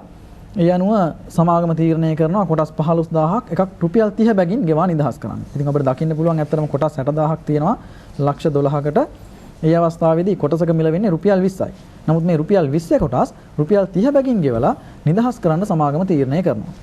මේ අවස්ථාවේදී ඇත්තටම රුපියල් 10ක අපි කියනවා ප්‍රීමියම් එකක්. එහෙම නැත්නම් වැඩි මිලකට තමයි මේ කොටස් නිදහස් කිරීමට සූදානම් වන්නේ. ඒ අවස්ථාවේදී දැමිය යුතු ගිණුම් කරන සටහන වෙන්නේ ප්‍රකාශ කළ ප්‍රාග්ධනය අපි දැනටමත් බැර කරලා තියෙන කොටසකට රුපියල් 20 බැගින් මේ කොටස් 15000 සඳහා. එබැවින් ප්‍රකාශ කළ ප්‍රාග්ධන ගිණුම හර කරන්න ඕනේ රුපියල් ලක්ෂ 3ක්. අර වැඩිපුර ගෙවන ප්‍රමාණය නැත්නම් රුපියල් 10 රුපියල් 30 සහ 20 අතර වෙනස සංචිත ගිණුමකින් හිලාවු කරගත යුතුයි. ඒ නිසා සංචිත ගිණුමක් හර කරලා ඒ ගෙවන මුළු ප්‍රමාණයම කොටස් 15000ට රුපියල් 30 බැගින් ඒ සමස්ත ප්‍රමාණය 450000ක් බැංකු ගිණුමට බැර කිරීමක් සිදු කළ යුතුයි. මම හිතන්නේ යම් එකතු කිරීමක් කරනවා නම් ඒ කොටස් නිදහස් කිරීම සම්බන්ධයෙන් ඔබට මෙතන දැනගන්න ඕනේ කොටස් නිදහස් කිරීම කරන්න පුළුවන්නේ කාගේ කැමැත්තෙන්ද කියන එක. එක්කෝ අපිට පුළුවන් ඔබට දැන් තිරේ දිස්වේ ඊට අදාළ සම්පූර්ණ විස්තරය ඔවුන්ට කොටස් නිදහස් කිරීම කරන්න පුළුවන්. එක්කෝ සමාගමේ මනාපයේ පරිදි කොටස් නිදහස් කිරීම කරන්න පුළුවන්. එහෙම නැත්නම් කොටස් හිමියටත් පුළුවන් තමන්ගේ කොටස් නැවත මිලදී ගන්න කියලා සමාගමට ඉල්ලීමක් කරන්න. ඒ වගේම ව්‍යවස්ථාවලිය කොටස් නිකුත් කරනකොට ව්‍යවස්ථාවලියම යම් දිනක් සඳහන් කරලා තියෙනවා නම් මෙන්න මේ දිනේදී මේක නිදහස් කරනවා කියලා ඒක එදාට නිදහස් කරන්න ඕන. So ඊළඟට එන වැදගත් කාරණේ තමයි මේ කොටස් නිදහස් කරන්න කීයටද කියන එක. මිල තීරණය කිරීම. So කොටස් නිදහස් කිරීමේ මිල තීරණය කිරීම සමහර විට කොටස් නිකුත් කරන අවස්ථාවේදී මේක සඳහන් වෙන්නත් පුළුවන්. එහෙම නැත්නම් අදාළ කිසියම් සූත්‍රයක් භාවිතා කරලා ඒ සූත්‍රයට අනුව අපිට ගණනය කරන්නත් පුළුවන්. එහෙම නැත්නම් අපි සුදුසුකම්ලත් පුද්ගලෙක් අපි තුමු වරලත් ගණකාධිකාරී ආයතනයක් මගින් අන්න ඒ වගේ සුදුසුකම්ලත් පුද්ගලෙක් මගින් වුණත් පුළුවන් අපිට මේ කියන නිවැරදි කොටසක මිල ගණනය කරලා ඒකට නිදහස් කරන්න. ඊට මේ නිදහස් කිරීමත් එක්කම තව මම කැමති වචනයක් සඳහා අවධානය යොමු කරන්න මේ කොටස් අහිමි කිරීම සම්බන්ධයෙන් උත්. ඒතර කොටස් අහිමි කිරීමත් ගැන කතා කරනකොට ඒක සමාගම් පනතේ ඇත්තටම කොටස් අහිමි කිරීම සම්බන්ධයෙන් විග්‍රහ වෙන්නේ නැහැ. නමුත් කොටස් අහිමි කරන්නත් ඕන නම් මොකද කොටස් අහිමි කරලත් නැවත නිකුත් කිරීමේ හැකියාවක් සමාගම් වලට තියෙනවා. හැබැයි ඒ සඳහා ප්‍රතිපාදන සමාගමේ ව්‍යවස්ථාවලිය තුළ ඇතුළත් කරගන්න පුළුවන්. එසේ ඇතුළත් කරගත්තාම සමාගමට කැමති නම් පුළුවන් සමාගමේ කොටස් ඒ අවශ්‍ය වෙලාවල් වලදී අහිමි කරලා අපි උදාහරණයක් විදිහටම අපි හිගහිටි කොටසක් පවරන්නේ නැතුව ඕනනම් පුළුවන් අහිමි කරන්න. හැබැයි අහිමි කිරීම සඳහා මම අර මුලින් පැවසු ආකාරයට අදාළ විධිවිධාන ඇතුළත් කරගන්න ඕනි ව්‍යවස්ථාවලිය තුල. එතකොට ඒ කොටස් අහිමි කරලා අපිට පුළුවන් නැවත නිකුත් කරන්න. ඒතර ඒ අවස්ථාවේදී ගිණුම් කරන පිළිවෙලත් ඔබ අවධානයට යොමු කරනවා නම් වඩා හොඳයි. මම හිතන්නේ දැන් ඔබට මේ අපසු දස්පල විභාගයේ සඳහා සූදානම් වන මේ සිසු දරුදරයන් සඳහා මේ සමාගම් ගිණුම් කරන්නේ වැදගත් වචන කීපයක් සහ ඒ වචන සහ ඒවායේ අර්ථය මොනවද? ඒ අර්ථය තුලින් ඊළඟට ඒවා ගිණුම් ගත කරන්නේ කොහොමද කියන එක කොටස් නිකුත් කිරීම, කොටස් පැවරීම, කොටස් නිදහස් කිරීම කියන දේවල් පිළිබඳ අවබෝධයක් ලැබුණා. එතනින් එන ඊළඟ තවත් අපිට අලුත් මාතෘකාවක් බවට පත් වෙනවා සංචිත ප්‍රාග්ධනත කිරීම කියන කාරණය. නැත්නම් සමහර වෙලාව හඳුන්වනවා මේ ප්‍රසාද කොටස් නිකුත් කිරීම කියන වචනයෙන්. නමුත් ඒ වචනය හැඳින්වුවත් මම හිතන්නේ නිවැරදි වචනය වෙන්න ඕනේ සංචිත ප්‍රාග්ධනිත කිරීම කියන වචනයයි. ඒකෝර මේ සංචිත ප්‍රාග්ධනය කිරීම ගත කිරීම කියන්නේ මොකද්ද? ඒක කොහොමද මේ ගිණුම්ගත කිරීම ගිණුම්ගත කරන්නේ? කොටස් ප්‍රාග්ධනය නැත්නම් ප්‍රකාශිත ප්‍රාග්ධනය බවට පත් වෙන්නේ කොහොමද මේ සංචිත කියන එක සමන් මහත්මයා පොඩි පැහැදිලි කිරීමක් කළා. ඇත්තටම ප්‍රසාද කොටස් නිකුත් කිරීම එහෙම නැත්නම් අතන මේ තාක්ෂණික වචනේ වෙන්නේ සංචිත ප්‍රාග්ධනිත කිරීම. අපි කියනවා මේ capitalization of reserve කියලා. සංචිත ප්‍රාග්ධනිත කිරීමේදී මූලිකව සිදුවෙන්නේ නැත්නම් ප්‍රසාද කොටස් නිකුත් කිරීම කියලා අපි හඳුන්වුවත් මෙහිදී වෙන්නේ ව්‍යාපාරික නැත්නම් සමාගමක පවත්නා එහෙම නැත්නම් වර්තමාන කොටස් හිමියන්ට ඔවුන් දැනට දරන කොටස් වලට අනුපාතිකව මුදල් අය නොකර පවත්නා සංචිත වලින් හිලව් කරලා සිදු කරන ලබන කොටස් නිකුත් කිරීමක්. මෙහිදී වෙන්නේ කොටස් නිකුත් කරනු ලබන්නේ ඉන්න එහෙම නැත්නම් වර්තමාන කොටස් හිමියන්ට මේ බොහෝ විට ලබා දෙන්නේ ඔවුන් වර්තමානයේ දරනු ලබන කොටස් වලට අනුපාතිකව සහ ඔවුන්ගේ මුදල් ලබා ගැනීමක් සිදු කරන්නේ නැහැ. ඔවුන්ට අපි කරන්නේ ව්‍යාපාරයේ තියෙන සංචිත වලින් මෙම ලැබිය යුතු ප්‍රමාණය හිලව් කිරීම. ඉතින් මෙහිදී අපි අර වචනයක් පාවිච්චි කරේ ප්‍රසාද කොටස් නෙමෙයි අතරම සංචිත ප්‍රාග්ධනිත කිරීම කියලා. මෙහිදී නිකුත මිල තීරණය කරන්නේ බොහෝ විට අධ්‍යක්ෂක මණ්ඩලය සහ කොටස් හිමියන් විසින්. ඒ වගේම අපි මේක භාවිත වෙන්නේ බොහෝ විට සමාගමකට ලාභාංශ ගෙවීම සඳහා මුදල් නොමැති අවස්ථාවකදී විකල්ප බෙදා හැරීමේ ක්‍රියාදාමයක් විදිහට තමයි මේ ප්‍රසාද කොටස් නිකුත් කිරීමේ ක්‍රමය භාවිත වෙන්නේ. මේ සඳහා අපි උදාහරණයක් අරන් ගිණුම්කරණය කරන්නේ කොහොමද කියලා බැලුවොත් එහෙම මේ උදාහරණෙන් අපි දකින්න පුළුවන් අපිට තියෙනවා සාමාන්‍ය කොටස් ලක්ෂයක්. ඒකේ කියනවා සාමාන්‍ය කොටස් දෙකකට එක අනුපාතයකට ප්‍රසාද කොටස් නිකුතුවක් කරනවා කියලා. ප්‍රසාද කොටසක නිකුතු ප්‍රතිෂ්ඨාව දීලා තියෙනවා රුපියල් 30ක් වශයෙන්. මේ සඳහා ගිණුම්කරණය කරන ලබන ආකාරය අපි බැලුවොත් එහෙම දැන් රුපියල් 30 බැගින් කොටස් දෙකට එක අනුපාතේ නම් ලක්ෂයක් තියෙනවා නම් අපි ප්‍රසාද කොටස් වලට නිකුත් කරන්න යනවා කොටස් 50000ක්. එහෙනම් කොටස් 50000 වැඩි කීම රුපියල් 30 කියන්නේ ලක්ෂ 15ක්. මේ දහස් වලින් අපි දක්වලා තියෙන සංඛ්‍යා මේවා අපි ලබාගත යුතු වන්නේ සංචිත ගිණුම් මගින්. ඔබට දකින්න පුළුවන් ප්‍රසාද කොටස් නිකුත් කිරීම සඳහා එක් සංචිත ගිණුම් හර කරලා තියෙනවා 950ක් ප්‍රත්‍යාගන අතිරික්ත ගිණුමෙන්, පොදු සංචිත ගිණුමෙන් 350ක් සහ රඳවාගත් ලාභ එහෙම නැත්නම් අපි කියන මේ ලාභ ගිණුමෙන් ඉතිරි ප්‍රමාණය 200ක්. කෙසේ හෝ සංචිත ගිණුම් හර කර අපි බැර කරලා තියෙන සම්පූර්ණ ප්‍රමාණය ප්‍රකාශ කළ ප්‍රාග්ධන ගිණුමට නැත්නම් ප්‍රකාශ කළ සාමාන්‍ය කොටස් ප්‍රාග්ධන ගිණුමට. සුද්ධ වශයෙන් උනේ මොකක්ද? එක් සංචිත ගිණුම් හර කර අපි බැර කරා අපේ සාමාන්‍ය කොටස් ප්‍රකාශිත ප්‍රාග්ධන ගිණුමට. ඔබට මේ ප්‍රසාද කොටස් නිකුතුවෙන් පසු හදලා තියෙන ශේෂ පත්‍රයේදීත් අපුණු නැත්තරම තිබුණ සංචිත ප්‍රමාණය කොටස් බවට පත් වුණා ගමන් අපේ මුළු ස්කන්ධ ප්‍රමාණය 6700ක් වෙනස් වුණේ නැහැ. ඉතින් අපි පෙර උදාහරණයත් අතන අපිට දකින්න පුළුවන් මුළු ස්කන්ධයේ තියෙන 6700යි ප්‍රසාද කොටස් නිකුත් කිරීමෙන් පසුත් මුළු ස්කන්ධය අපිට දක්නට ලැබෙන්නේ 6700යි. එහිදී උනේ අර සංචිත කොටස් එහෙම නැත්නම් සාමාන්‍ය කොටස් බවට පත් වෙන. පෙරදී අපිට පැවතුනේ කොටස් ලක්ෂයයි. නමුත් දැන් අපිට දකින්න පුළුවන් කොටස් 1,50,000ක්. මෙන්න මේ ක්‍රියාවලිය තමයි අතන මේ ප්‍රසාද කොටස් නිකුත් කිරීම තුලින් සිදු වෙන්නේ. මම හිතන්නේ මේ පිළිබඳ මම හිතන්නේ හොඳ පැහැදිලි කිරීමක් කොටස් නිකුත් කිරීම සම්බන්ධව අපි විශාල කාල වේලාවක් අරගෙන පැහැදිලි කළා මේ කොටස් නිකුත් කිරීම සහ ඒවායේ ගෙනුම්ගත කිරීම සම්බන්ධව. අපි එතනින් ඊළඟට මේ අපසෝසස් පෙළ විශේෂ නිර්දේශයේ වැදගත් වන කාරණයක් මේ සමාගම් ගෙනුම් කරන්නේ සමාගම් අවසාන ගෙනුම් පිළියෙල කිරීමට යොමු වෙමු. මොකද මේ සමාගම් අවසාන ගෙනුම් සහ ඒවා ගෙනුම් සකස් කරන ආකාරය පිළිබඳව මේ දරුදරියන්ට පොඩි හැමතිස්සෙම මේ ගැටුමක් ඇති කර ගන්නවා නැත්නම් ගැටලු සහගත තත්ත්වයක් ඇති වෙනවා මේ සමාගම් අවසාන ගිණුම් මොනවද හවුල් ව්‍යාපාරිකට වඩා මේ සමාගම් අවසාන ගිණුම් වල තියෙන විශේෂිත තත්ත්වයන් මොනවද මේ ගිණුම් වල මේ සටහන් දක්වනවා කියලා කියනවා මේ දරුදරුවන් හැමතිස්සෙම පටලවා ගන්න දෙයක් තමයි මේ සටහන් කොයි අනුපිළිවෙලටද දක්වන්නේ කියන කාරණා පිළිබඳව මම හිතන්නේ මේ සාකච්ඡාවේදී අපි ඒ සියලුම ගැටලු වලට විස්තරාත්මක පිළිතුරක් ලබා දෙන්න බැරි වුණත් අපිට යම් මඟ පෙන්වීමක් කරන්න පුළුවන්ද නන්දන මහත්මයාට මේ මොනවද මේ සටහන් කොහොමද ඒවා අනුපිළිවෙල මොනවද මේ අවසාන ගිණුම් සහ ඒවායේ වැදගත්කම පිළිබඳව මම හිතන්නේ ඒක ඉතාම වැදගත් දෙයක් වෙයි මේ සිසු දරුවන්ට කොහොමද මේ කියන මූල්‍ය තොරතුරු මූල්‍ය ප්‍රකාශන විදියට සමාගම් වල ඉදිරිපත් කරන්නේ කියන යම් දාලා ආකෘතියක් පිළිබඳ අවධානය යොමු කරුවොත් අපි එහිදී ප්‍රථමයෙන් බලන්න ඕනේ මූල්‍ය ප්‍රකාශන ඉදිරිපත් කිරීමේදී පළමුවෙන්ම අපි අවධානය යොමු කරන්න ඕනේ අපිට දැන් තිරේ දිස් වෙයි ශ්‍රී ලංකා ගිණුම් කරන ප්‍රමිතවලට මේක අනුකූල වෙනවා කියන ප්‍රකාශයක් අපි ඉදිරිපත් කරන්න ඕන. එම ප්‍රකාශයෙන් පස්සේ අපි පවසන්න ඕන අපි මේ ගිණුම් සකස් කිරීමේදී භාවිතා කරන පදනම. විශේෂයෙන් අපි ශ්‍රී ලංකාව තුළ භාවිතා කරන්නේ උපජිත පදනම. මොකද මුදල් පදනමට ඉදිරිපත් කරන කරුණු ශ්‍රී ලංකාව තුළ පරිච්ඡේදී දක්නට ලැබෙන්නේ නැහැ. ඒක උපජිත පදනමට අපි මේක සකස් කරනවා කියන කාරණේ ඉදිරිපත් කරන්න ඕන. ඊළඟට තුන්වෙනි කාරණේ තමයි ඊටම වැදගත් වෙන්නේ ඒ එක් මූල්‍ය ප්‍රකාශනයේ රේඛීය අයිතමයන් වලට අදාළ පැහැදිලි කිරීම නැත්නම් සටහන් අපි මොන ආකාරයටද ඉදිරිපත් කරන්න කියන කාරණේ. එහිදී අපි මුලින්ම අවධානය යොමු කළොත් එහෙම ආදායම් ප්‍රකාශනයේ දිහා ඔබට දැන් තිරේ දිස් වෙනවා. ආදායම් ප්‍රකාශනයේ දාල ආකෘතියක් තමයි අපි දැන් ඉදිරිපත් කරලා තියෙන්නේ. එතකොට එහිදී ඔබට දකින්න පුළුවන් මේ සටහන් ඉදිරිපත් කරලා තියෙන ආකාරය. එතකොට මේක නෙමේ හොඳට මතක තියාගන්න ඕන අපේ සිසු දරුවෝ මේක නෙමේ තියෙන එකම ආකෘතිය ඔබට මූල්‍ය ප්‍රකාශන ඉදිරිපත් කිරීම සඳහා. ඒ කියන්නේ විකුණුම් වලට සටහන් අංක 1 නෙමේ වෙනත් ආදායම් වලට සටහන් අංක 2 කියලා කටපාඩමින් මතක තියා ගැනීම නෙමේ වැදගත් වෙන්නේ. වැදගත් වෙන්නේ තමහන්ට සටහනක් නැත්නම් වැඩි විස්තර කිරීමක් අවශ්‍ය වෙන්නේ කොමන රේඛීය අයිතමයටද අන්න එතන ඉඳලා පිළිවෙලට අපි සටහන් සඳහා අංක යොදාගෙන පැහැදිලි කිරීමක් කරන්න ඕනේ. ඒ කියන්නේ එම නිසා මෙම සටහන් වල අනුපිළිවෙලක් නැහැ විකුණුම් වලට එක වෙනත් ආදායම් වලට දෙක සුද්ධ ලාභයට ආදායම් බදුවට පෙර කියන එකට සටහන් අංක 3 කියලා එහෙම ස්ථිර වූ ඉදිරිපත් කිරීමක් අපිට දක්නට ලැබෙන්නේ නැහැ. එතකොට සමහරවිට සිසු දරුවෝ අහනවා විකුණුම් පිරිවැයට සටහනක් දාන්න ඕනද නැද්ද?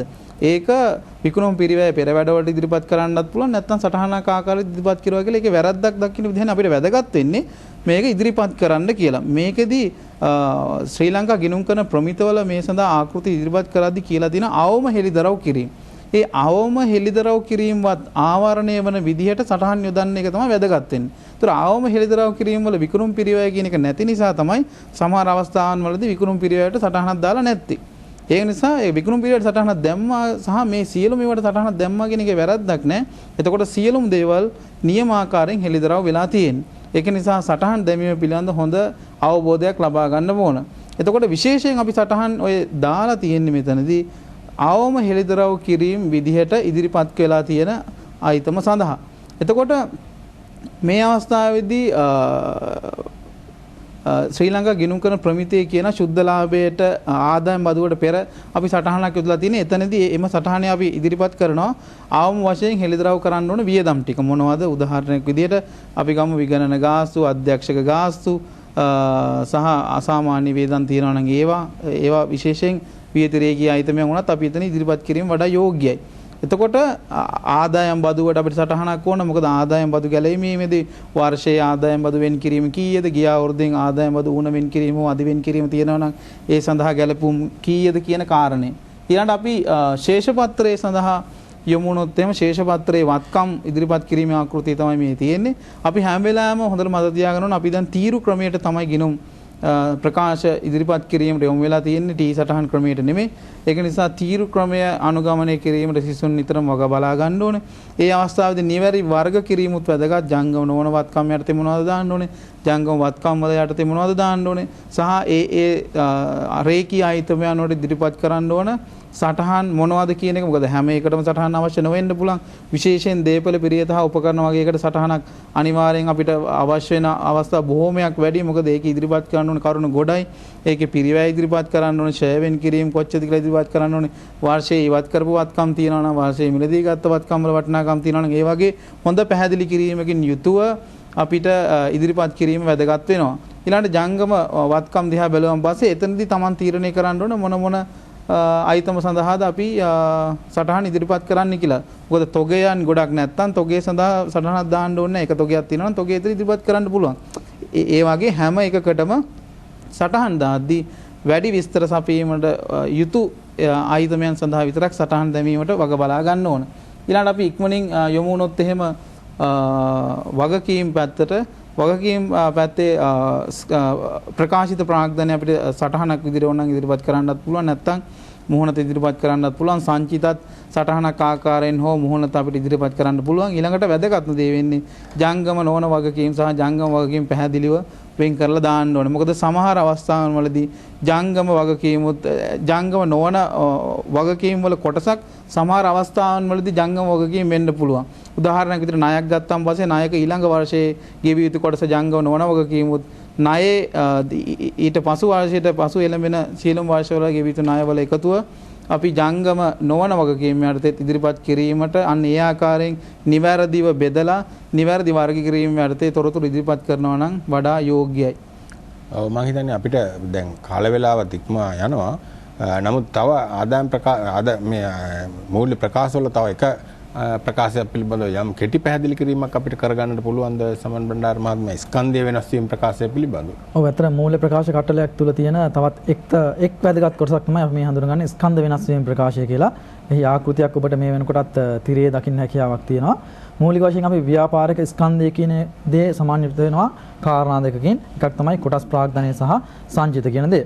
මේ ස්කන්ධය වෙනස් වීම ප්‍රකාශය තුලදී වෙන්නේ මෙන්න මේ කොටස් ප්‍රාග්ධනය සහ සංචිත කියන දේවල් වල වර්ෂය තුල සිදුවන්නා වූ වෙනස්කම් නිරූපණය කිරීම. මෙහිදී මම එක් කාරණා කෙරෙහි වෙනම අවධානය යොමු කරන්න කැමති නැහැ. නමුත් එක් කාරණයක් කෙරෙහි අවධානය යොමු කරන්න කැමති මේ අවසන් වශයෙන් දකින ලාභාංශ ප්‍රමාණය. ලාභාංශ ගැලපීම ස්කන්ධ ප්‍රකාශය තුල. මේ ලාභාංශ ගැන කතා කිරීමේදී මූලිකව ලාභාංශ සාමාන්‍ය කොටස් හෝ වර්ණීය කොටස් සඳහා ගෙවීමට හැකියාවක් තියෙනවා. අපි දන්නවා සාමාන්‍ය කොටස් සඳහා නිශ්චිත ලාභාංශයක් නැහැ. නමුත් වර්ණීය කොටස් සඳහා නිශ්චිත ලාභාංශයක් තියෙනවා. ඒ වගේම මේ ලාභාංශ තවත් මූලික ප්‍රභේද දෙකකින් ඉදිරිපත් වෙන්න පුළුවන්. එකක් තමයි වර්ෂය තුලදී ගෙවූ ලාභාංශ සහ වර්ෂය අගදී යෝජනා කරන ලබන ලාභාංශ. ඉතින් අපි කෙටියෙන් දැනගත යුතු කාරණේ තමයි සාමාන්‍ය කොටස් සඳහා හෝ වර්ණීය කොටස් සඳහා වර්ෂය තුලදී ගෙවන ලද ලාභාංශ ප්‍රමාණය නැත්නම් අපි කිව්වොත් එහෙම දල ලාභාංශ ප්‍රමාණය ලාභ ගිණුමේ තීරුවෙන් අඩ කළ යුතුයි. මොකද අපි දන්නවා ඊට අදාළ දිත්ත සහන වෙන්නේ ලාභ ගිණුම හර මුදල් හෝ බැංකු ගිණුම බැර. එබැවින් ස්කන්ධ වෙනස් වීම ප්‍රකාශය තුල අපි කියන මේ ඉන්ටරිම් ඩිවිඩන්ඩ් එහෙම නැත්නම් අතුරු ලාභාංශ ප්‍රමාණය සාමාන්‍ය කොටස් සඳහා වර්ණීය කොටස් සඳහා ලාභ ගිණුම තුල ගැලපිය යුතුයි. ඒ වගේම ප්‍රකාශිත ලාභාංශ සාමාන්‍ය කොටස් සඳහා ප්‍රකාශිත ලාභාංශ අපි ස්කන්ධ වෙනස් වීමේ ප්‍රකාශය තුල හෙළිදරව් කරන්න යන්නේ නැහැ. හොඳට මතක තියාගන්න. සාමාන්‍ය කොටස් සඳහා වන යෝජිත ලාභාංශ අපි සටහනක් මගින් පමණයි හෙළිදරව් කිරීම කළ යුතු වන්නේ. නමුත් වර්ණීය කොටස් සඳහා වන යෝජිත ලාභාංශ හොඳට මතක තියාගත යුතුයි. අපි ස්කන්ධ වෙනස් වීම ප්‍රකාශයේ ලාභ ගිණුමේ තීරුවෙන් අඩු කළ යුතුයි. මොකද ඒ සඳහා වන ප්‍රමාණය අපි දිත්ත සටහන වෙන්නේ ලාභ ගිණුම හර ගෙවිය යුතු වර්ණීය කොටස් ලාභාංශ ගිණුම බැර. එබැවින් යෝජිත ලාභාංශ වලදී වර්ණීය කොටස් සඳහා හිමි ප්‍රමාණය පමණක් ස්කන්ධ වෙනස් වීම ප්‍රකාශය ගලපනවා. නමුත් සාමාන්‍ය කොටස් සඳහා යෝජිත ලාභාංශ ස්කන්ධ වෙනස් වීම ප්‍රකාශය තුල ගැලපීමක් සිදු වෙන්නේ නැහැ. අමතරව මම යම් පොඩි කාරණයක් ඉදිරිපත් කරන්නම්. මොකද ඒක සිසුන්ට ඉතාම වැදගත්යි. මොකද මේ අසම්භාව්‍ය වත්කම් සහ අසම්භාව්‍ය වගකීම් විශේෂයෙන්ම අසම්භාව්‍ය වගකීම් සහ විශේෂයෙන් ඊට අමතරව ව්‍යාපාරයේ අප වෙලා වගේ යම් දේවල් තියෙනවා නම් අප තීපු වත්කම් වගේව තියෙනවා නම් ඒවා අපි ගලපන්නේ නැහැ. ඒවා අපි හෙළිදරව් කරන්න ඕනේ සටහනක් ආකාරයෙන් විශේෂයෙන්ම අසම්භාව්‍ය වගකීම් සහ අප වෙලා තියෙන වත්කම් වගේ ඒවා වෙනම හෙළිදරව් කිරීමක් කරනවා නම් ඒක වඩා යෝග්‍යයි හොඳ මූල්‍ය ප්‍රකාශන කට්ටලයක් සැකසීමේදී. මම හිතන්නේ අපිට කාල වේලා ඉක්මවා යනවා දැන්. අපි හුඟක් වෙලාවට මේ අද වැඩසටහනේ සාකච්ඡා කරන්න ලැබුවා වැදගත්ම කාරණා සමාගම් ගිණුම්කරණය සම්බන්ධව. ඉතින් අපේ ඉදිරි වැඩසටහනකදී අපි ඉතින් අද අපේ සාකච්ඡාව සඳහා කාල වේලාව අවසන් වන නිසා මෙම එයත් සමග අපි අවසන් කරනවා. අපි ඉදිරි වැඩසටහනකදී අපි සාකච්ඡා කරනු ලබනවා මේ විස්තරාත්මකව මේ සමාගම් ගිණුම් කරන්නට අදාළ වන ගිණුම් කරන ප්‍රමිති පිළිබඳව ඉදිරි වැඩසටහනදී සාකච්ඡා කරන්න බලාපොරොත්තු වෙමින් අප නිහඬ වෙනවා. ආයිබෝවන්.